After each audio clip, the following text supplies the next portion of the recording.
Partir plusieurs mois en 208 vannes à la découverte de la Grèce antique et de ses plages turquoises, c'est le défi qu'on s'est lancé. Avec ma copine Clémence, ça fait maintenant 3 ans qu'on parcourt l'Europe. 3 ans qu'on transforme nos voitures du quotidien en petits vannes d'expédition. À chaque voyage, c'est une nouvelle aventure, une nouvelle découverte. Cette fois-ci, on a mis le cap sur la Grèce, un pays chargé d'histoire, des sites archéologiques qui te plongent des milliers d'années en arrière et des plages paradisiaques qui te donnent envie de tout quitter pour vivre ici. On n'est jamais parti aussi longtemps avec notre voiture aménagée. Est-ce qu'on va réussir ce défi? Est-ce qu'on va réussir à voyager et dormir aussi longtemps dans notre petite 208? C'est ce que tu vas découvrir dans cette série de vidéos.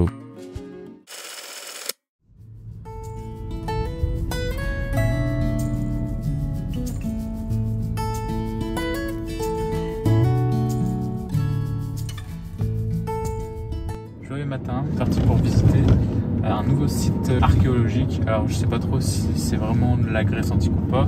En tout cas on va visiter le site archéologique de Mystra. Mystra, pour te situer un peu, c'est à côté de Sparte. Je pense que tu connais Sparte, hein. Et passer un petit coup à Sparte pour aller prendre en photo la statue de Léonidas. Et là on se dirige vers le site archéologique.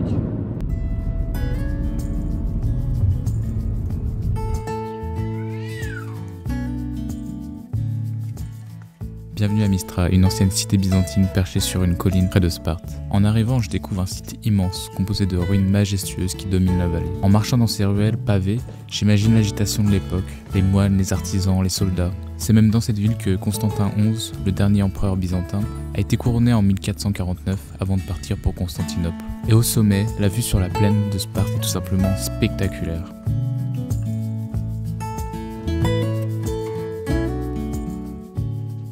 Toute la ville est vraiment située sur toute cette colline et elle va jusqu'en haut, elle est étendue jusqu'en haut. Donc voilà, en fait petit à petit, on va aller de site en site, de vestige en vestige.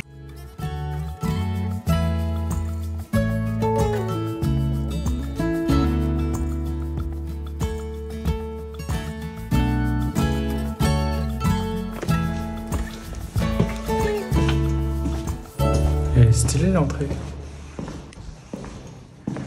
Personne qui vient ici. Encore une église.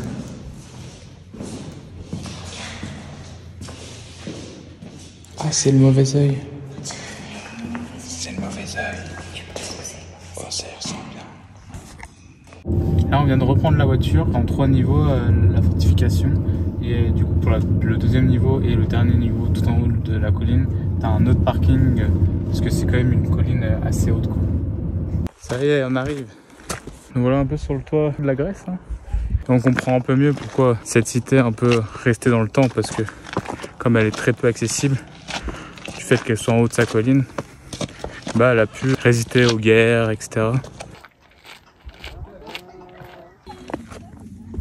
Bon, ça y est, là tu vois, je suis tout en haut de Rempart, je suis en train de marcher dessus et c'est magnifique. T'as vraiment vue à 360. D'un côté t'as les montagnes et de l'autre, t'as vu sur tout Sparte qui est juste là.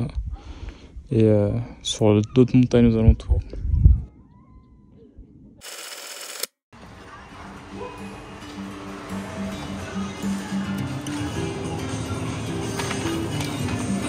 Dans mon beau sac.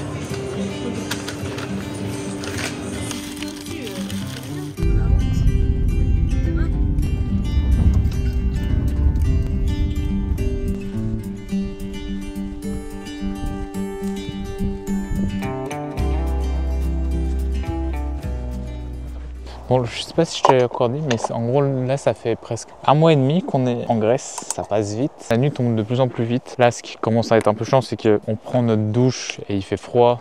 Voilà, c'est ça la dure réalité aussi de la voiture aménagée, c'est qu'on est tout le temps dehors, hein. Prévu de partir entre 2 et 3 mois. Donc là on arrive presque à 2 mois. Mais ouais, on espère que ça va rester comme ça, sinon ça va être on va dire de moins en moins bien, faut dire ce qui est. Quand il fait froid, surtout la Grèce, c'est des paysages un peu où il doit faire chaud, que ce soit beau, quand il fait gris ou quand il pleut, c'est maussade. Si ça reste comme ça, ça serait parfait. C'est vraiment un pays hyper diversifié. Il y a beaucoup de paysages variés, que ce soit en fait de l'eau turquoise, sites archéologiques, des vieilles villes, des vieilles cités, des montagnes. Là, c'est hyper montagneux. Et là, aujourd'hui, ça nous a fait rire parce que c'est vraiment le premier jour où on a entendu parler français, mais vraiment tout le temps. Il y avait beaucoup de Français qui venaient visiter Mystra. Alors peut-être aussi parce que ça commence à être les vacances de la Toussaint. Donc il y a certaines zones, c'est ce qu'on se disait, qui sont en vacances en France. Mais peut-être aussi on se dit, je sais pas, c'est peut-être une hype sur Insta ou sur Facebook des gens qui ont vu Mistra et qui viennent absolument voir ce lieu. Nos burgers sont un peu cramés, le cheddar pas très fondu, c'est un peu sec, sans sauce, mais au moins ça va bien nous remplir le ventre et c'est quand même bon.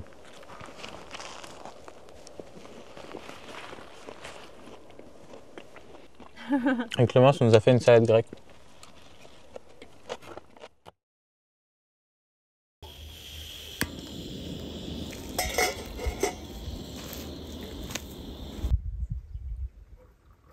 Un matin avec du soleil. C'est tout ce qu'on veut quand on vient en Grèce. Aujourd'hui, normalement, ça va être une journée un peu intendance puisqu'on va aller jusqu'à Elafonisos, qui est une île, une petite île à la péninsule est de la Laconie.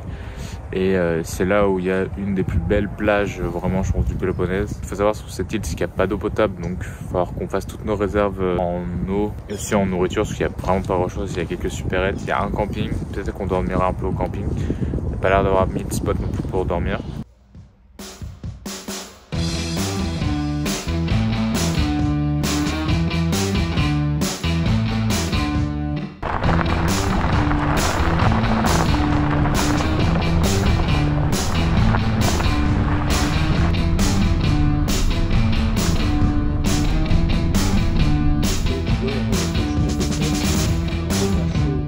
D'avoir le rond-point le plus improbable. Le rond-point, c'était une église. Vraiment, il y avait juste un trottoir autour. Bienvenue en Grèce.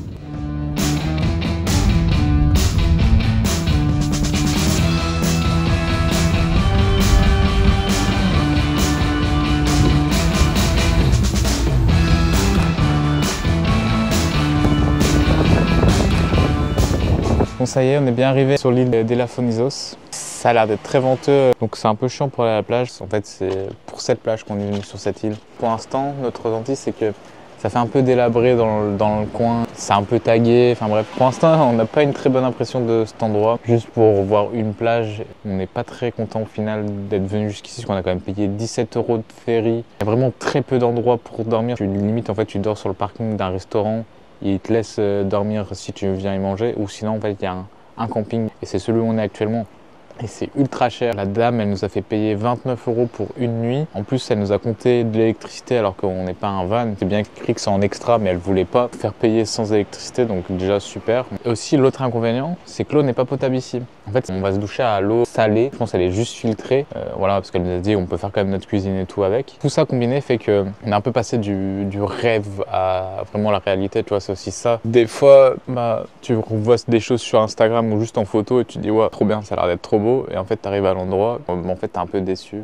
Alors pour l'instant, en Grèce, je trouve que ça a été rarement le cas, d'être déçu en arrivant à un endroit. Alors, est-ce qu'on restera 2 jours sur l'île? On ne sait pas encore. En tout cas, on va essayer de profiter cet après-midi du seul jour où il y a le moins de vent possible. Et après, on avisera demain si on reste ou non une deuxième nuit. Est-ce qu'on va avoir beaucoup de vent? C'est ce qu'on va voir dans quelques instants. Tu vas m'entendre, mais j'ai pas trop envie de te spoiler la vue. On essaye de monter à un point de vue pour voir la belle plage de Samos, où on la voit un peu sur le carte postale.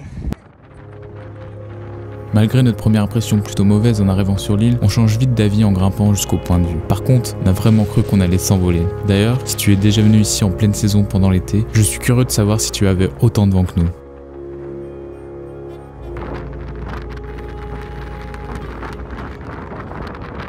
Alors, est-ce que ça valait pas le coup?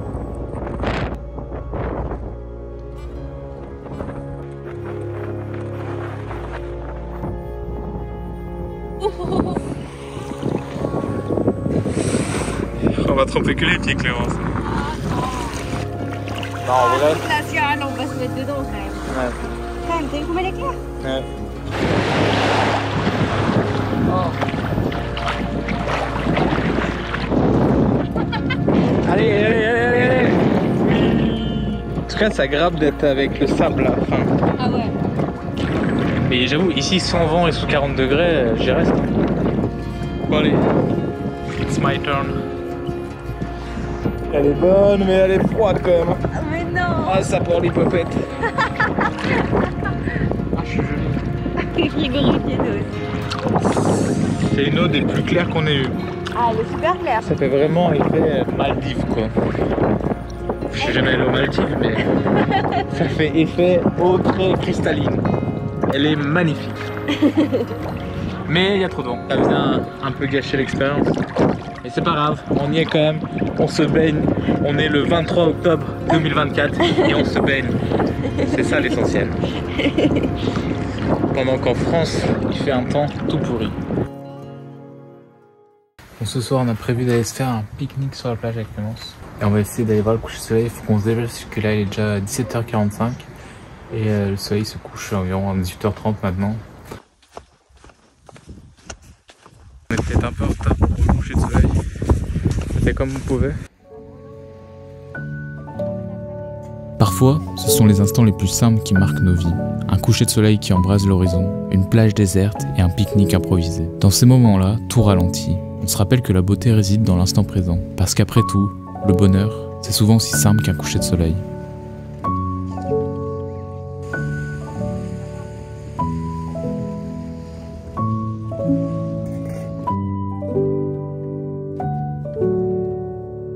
T'en laisses pas une miette, hein.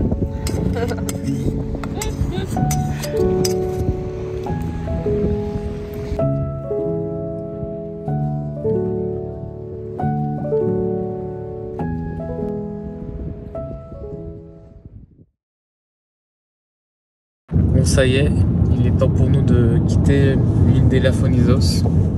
Après 2 nuits à notre camping. Cette île marque quand même un point important de notre voyage parce que là, maintenant, on fait que remonter jusqu'à la France. Mais on a encore quand même pas mal de choses à voir. On est dans le ferry là. On va partir dans 15 minutes. Il y a des ferries à peu près toutes les 1 demi-heure jusqu'à presque 8h du soir. Devine. Plus cher? Non, moins cher. C'est 0,50. Ah bah voilà, on a gagné 50 centimes. Donc pour la traversée retour, on reste dans la voiture, on est bien. Parce que comme ça souffle quand même pas mal, on est quand même mieux dans la voiture. Je trouve que c'est bizarre d'être dans la voiture et de bouger tout seul.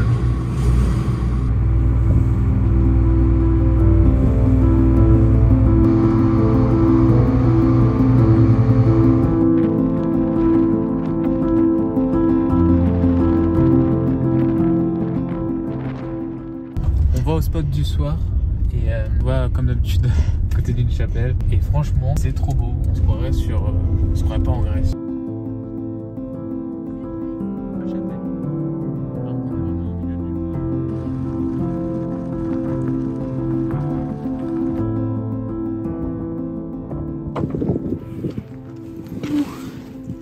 Il fait moins 8000. On a pris notre douche avant de partir du camping, donc on n'a pas besoin de se doucher ce soir. Et ça, c'est une bonne chose parce que on aurait été frigorifié ici. On va avoir chaud la journée et froid le soir. Allez.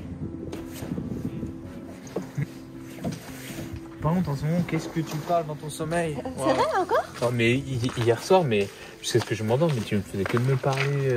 Je sais pas trop si tu aurais au tête. Je pense qu'elles sont mieux. Ouais.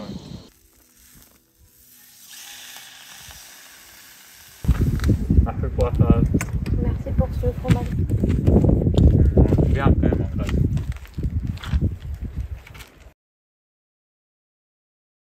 Joyeux matin. Réveil à 9h aujourd'hui. Et là, ce soir, ça va être un coup dur pour l'équipe. On passe en heure d'hiver. Là, en ce moment, il faisait nuit à 18h45. C'était déjà un peu chiant. C'est-à-dire qu'à partir de demain, il va faire nuit à 17h45. Donc là, ça change quand même bien les choses. Ça va un peu bousculer notre organisation du soir. On ne sait pas trop comment on va faire encore. Peut-être qu'on va se laver le matin ou essayer de préparer à manger pour le soir aussi le matin. On va voir. Mais ouais, ça risque d'être un peu compliqué là sur la fin du voyage. Du fait qu'il fasse nuit très tôt. Mais bon, c'est comme ça fait partie du voyage en hors saison. Hein. Fallait qu'on s'y attende.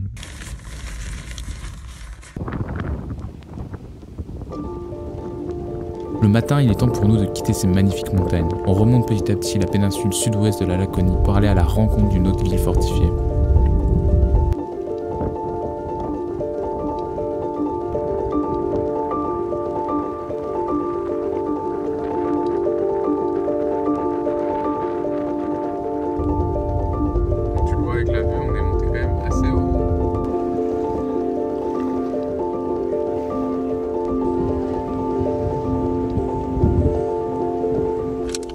à midi. Donc soit tu peux prendre avec du porc ou du poulet. Et en sauce, tu peux prendre avec du tzatziki ou avec une sauce un peu mayonnaise moutarde. Ou même là, lui, il faisait mayonnaise ketchup. Il avait l'air d'avoir plusieurs sauces. Tu n'es pas obligé de prendre du tzatziki si tu n'aimes pas. Parce que Clémence, elle n'aime pas trop l'ail. Et généralement, dans le tzatziki, il y a de l'ail. Donc Clémence, ça lui va bien de prendre la sauce mayo.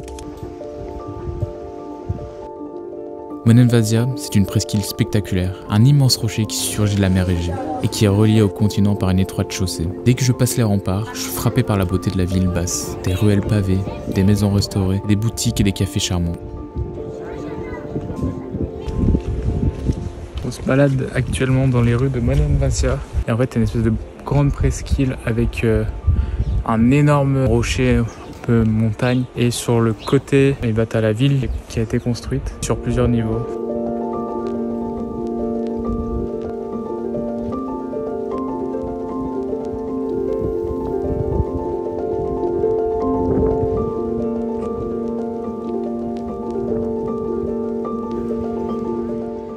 Ce qui est impressionnant avec Monen Vazia, c'est que la ville est encore vraiment entourée par les remparts. Et la ville de Monen Vazia, comme c'est une ville fortifiée, c'est souvent comme on a vu à Mistra aussi. Et tu as une ville basse et une ville haute. Et la ville, elle est encore habitée. Tu peux même venir. Il y a pas mal de. On a l'impression de maisons à louer. Bon, je pense que ça doit être assez cher parce que tu as quand même, la plupart du temps, une vue sur la mer. Et c'est quand même assez touristique. Alors, il y a beaucoup de gens. C'est parti pour monter en haut de l'ancienne ville. Mais en montant vers la ville haute, le contraste est saisissant. Là-haut, tout est en ruine, sauf un édifice central, l'église d'Hagia Sophia. Mais bon, par contre, depuis cette hauteur, la vue est à couper le souffle. C'est beau, ça fait une belle vue. Alors, la partie basse de la ville est hyper bien conservée et a été reconstruite. Mais par contre, la partie haute, c'est vraiment que des vestiges. Et du coup, il y a beaucoup de ruines.